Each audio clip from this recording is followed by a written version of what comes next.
Hi guys, welcome back to my channel. I hate myself, but it's fine. So today, besides filming something new, we're doing something a little new. We're doing a mukbang. I got food. Look at my dinner. I'm so excited about this. This is like my favorite place. Woo! I got some chicken tenders. We got Texas toast. We have crinkly fries. We got special sauce. It's kind of like a honey mustard barbecue spicy. And we got some coleslaw. I don't know if I'll eat the coleslaw, but it's in there. It's part of the combo. We're eating, and we are talking about my most anticipated reads for the fall. We are gonna change that. Come on. Work with me, camera. There we go. This is much work. Like, this is chill, right? Okay, so that took a while for me to actually feel situated and settled. Because, like, I gotta get this in frame. I gotta be in frame. And I gotta be casual and comfy and chill. But I have an aesthetic to uphold. So, we're here finally, fam. Definitely want to make sure we stay clean and tidy. So that's a lot of sauce on my chicken. If you haven't seen one of my anticipated seasonal releases video, because I haven't done one in 2 years, that's fine, that's okay. But a little bit about how I do things. I sort them by the equinoxes and solstices. So all the books mentioned here will be from September 22nd through December 21st.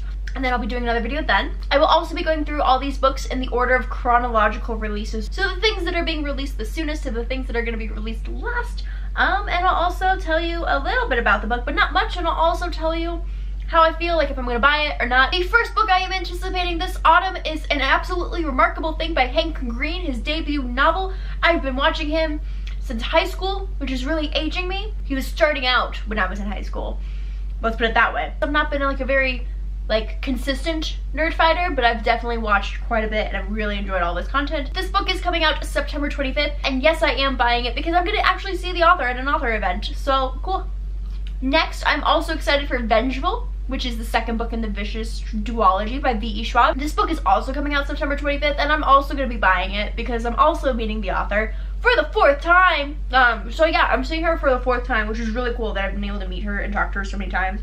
I know there's been so many new books by her that are been out in between each of those times, so I've always something new to bring for her to sign. So I'm hella excited because I love her. I would die for her. Yes. Next is The Divided Earth, which is the 3rd book in the Nameless City graphic novel trilogy by Faith Erin Hicks. I really like this, and I really recommend it for fans of Avatar: The Last Airbender. Kind of that melding of cultures in the Nameless City is very similar to Ba Sing Se. There's friendship, there's evil, there's all sorts of stuff. I don't really remember what happened in the second one. I might reread this series before it comes out. It also comes out September 25th, and I probably won't be buying it, but I probably will buy the entire series at some point because I enjoy it so much. And I have a final book also coming out September 25th, which is Tuesday. I'm only on book 4 of the 17 books I'm getting to. So the next one is For a Muse of Fire by Heidi Heilig, the first book in a new trilogy. There's dragons and music involved, and it also is told in like various formats of like maps and like little chronicles and letters and journals. And I really enjoyed her first duology, so like I always want to read more from her. Then we have What If It's Us by Becky and Adam, my babies, my faves. I've never read an Adam Silvera book. I know, I feel like I should read them in like publication order, but like I don't want to feel the things, so maybe I should read They Both Die at the End, because I know they both die at the end, and I'm also meeting both of them. So yes, I'm reading the book, but this will be my first time meeting either of them, so I'm hella excited because I almost started crying when I found out they were coming to Denver. Yes, both of them. What If It's Us comes out October 9th. Then we have the Dear Evan Hansen novel by Val Emmich. So I'm actually seeing Dear Evan Hansen the musical in 2 weeks. It's gonna live up to my expectations, but I'm still so nervous and anxious about it. So then I'm going to the author event the following week, which also has Justin Paul, who's one of the people that did the music for it, but also did the music for La La Land, which is gonna be really cool at tattered cover, so I'm hoping to get more insight. I don't know how I feel about novelizations from movies, musicals, TV shows. They usually aren't necessary for me. Like every time there's a Disney movie, there's a novelization, which is really helpful to get reluctant readers reading, but I'm not a reluctant reader. Dear Evan Hansen comes out October 9th. Hello? It's me. Meow meow, it's my kitty cat. She might actually come up and be in shop because I have food and she's interested in food. Hello? You say hey to the people? Nope. She's ignoring my food. That's a first. The next book is Blanca y Roja by Anna Marie Michelmore. And I already own all of her other books, even though I haven't read them yet. So I'm probably going to be buying this at some point to collect all her books. But the hard part is some of them now come out in paperback. And the paperback's different or prettier than the original, which is not fair. Next we have The Next Person You Meet in Heaven by Milch Album, which is the sequel to The Five People You Meet in Heaven. I read this book in high school and watched the movie, and it really stuck with me. And I always go back and like revisit it every couple of years. So I will be reading it. I don't know if I'll buy it. It seems like a real long time to go between publishing installments in that. Like, it feels like maybe just let it go, you know? What do we have next? Ooh, it's a junior graphic novel, and it just is so adorable and colorful and a very clear artistic style. Like, it doesn't look like anyone else's. And it is Aquacorn Cove by Katie O'Neill, which comes out October 16th. But I really love the Tea Dragon Society. Like, it wasn't very plot based. It was very much more emotion and feeling based, which stories can be pushed and pulled by different motivators, I suppose. So it's okay that there wasn't a huge generous plot. It was delightful to look at, and it was pretty, and it made me happy inside. I didn't just do that, I promise. What books are you excited for? Let me know. Yes, I'm saying that in the middle of a video rather than at the end, because I don't know how this is gonna turn out or how long it's gonna be. So it may be a bit. We're halfway there, friends. We living on a prayer. A Very Large Expanse of Sea by Taha Ramafi comes out. It's her first contemporary novel, and it's more own voices, and it's a very much biography, memoir feeling and based.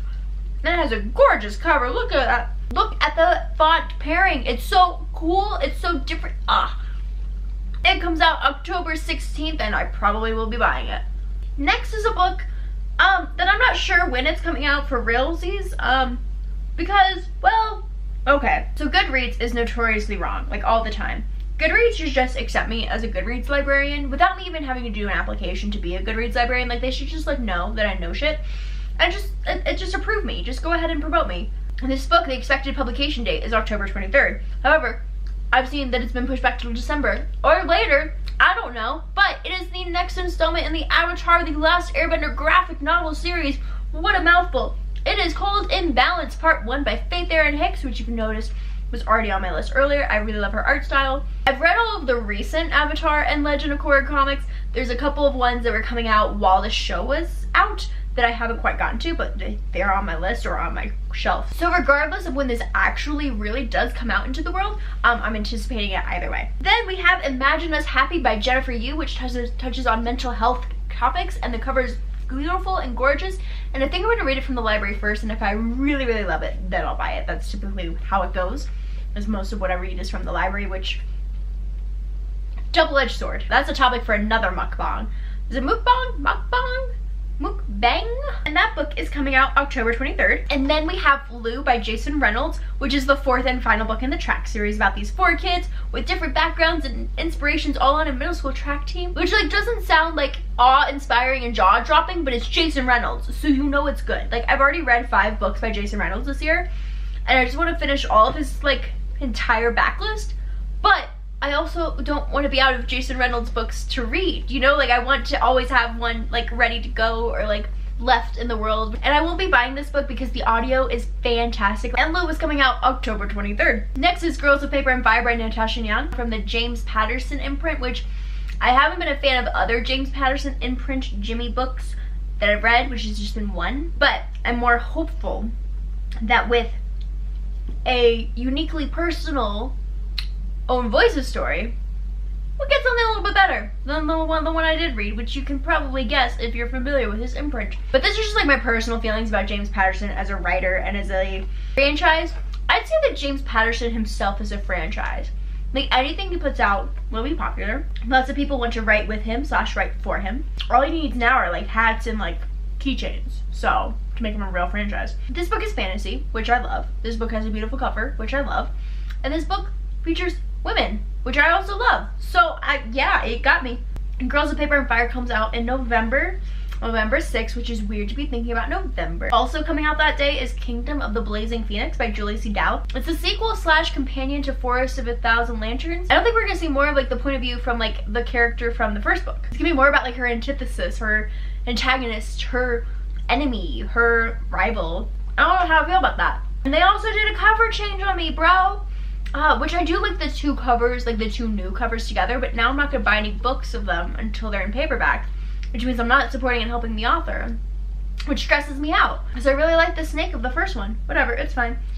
They didn't ask me, whatever. Next, I'm so excited for this one. It's Dragon's Shadow by L. Catherine White, and it is coming out on 11/20. That's not helpful for most people. It's coming out November 20th. It is the sequel to Heartstone, which is one of my like favorite books to recommend to people. Like I can always kind of find a situation where I can recommend it to people. So Heartstone is a retelling of Pride and Prejudice, but they ride dragons. Yeah, it's pretty cool, yo. Heartstone wraps up Pride and Prejudice, so Dragon's Shadow is a continuation of that, but they ride dragons. So it's on my list. I'm getting both the books. I love these books. I might be overhyping them, but I don't care because it's dragons. So yeah. Oh, I missed one. Oh yeah, December 4th, Queen of Air and Darkness by Cassandra Clare. It's not on my list, but I'm anticipating it, and I'm meeting the author for the very first time. I'm going to an author event. I don't think I'll be meeting her. It's probably gonna be like a pre-signed book or whatever deal, but I'll be in the same room breathing air as her, so that's chill and cool, which means I have to actually really do read Lord of Shadows. Otherwise I'm gonna have to return my ticket or I'm gonna get spoiled. So there's some motivation for you. So as I'm getting down closer to this, I'm a little bit concerned. So you know like the little like plastic doohickeys that like keep the straw opening closed until you put the straw in and then it keeps it all together? They're gone. I don't know what I did when I put my straw in. Like I thought I put it in like a normal person. I thought I put it in the right way.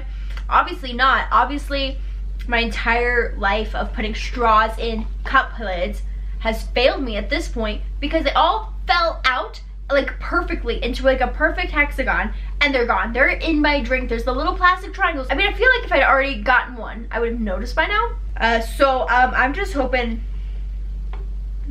everything's fine. It's fine. Oh, and then finally, the very last book on the list. We're not done with the mukbang, but I will eat this much faster when I'm not talking about books. Ooh, what if I did that? Ooh, special sauce on the bread. I feel like I have to have a bit of the coleslaw though. Like, you know, like I have to go sample around, stick around till the end to see me eat some coleslaw. I don't even know if I've ever had coleslaw in my entire life, like ever. Giant Days early registration. It is like the very first comic or like comics of the series when they were still web comics online before they got printed. So it's a very different art style. It's about their first month of the Giant Days graphic novel series by John Allison. I don't think I'll really like it. Wow, okay. That just means to say I don't think it'll be like my favorite in the series, but it will definitely be something I want to add to my Giant Days collection and have. This still when it all happens their first month. So it's coming out December 18th. Alright, let's get some coleslaw. So this coleslaw is packed. Okay, as I press on and it has condensation, it's sweating. This is not comfortable. I don't even know if I can call myself a content creator anymore. But that's also a different topic besides the fact that I'm eating coleslaw on camera. So I haven't really been putting out content because I started a new job and I've only been in it for 3 weeks, like just 3 weeks, and it already feels like a lifetime. I want to come home and nap. I am tired constantly from my job. I'm just like overwhelmed, so when I'm home I don't want to be working. It's weird to call yourself a content creator when you're not happy or pleased with the content you're creating, which is such a popular topic because it's real. You feel the burnout, you feel the pressure, even if it's something you really like to do. Like I love looking at my cohesive Instagram feed from different portions of my life. Like I'll find that I've been working in a certain color scheme or working with a certain topic or image or vibe, and I really like looking back at them, but actually compiling and putting it all together and making sure your images go together. That part's so frustrating to me. Like I don't like sitting scrolling through photos to decide what to post on Instagram. I like the finished product, but I don't like the actual creation. Coleslaw.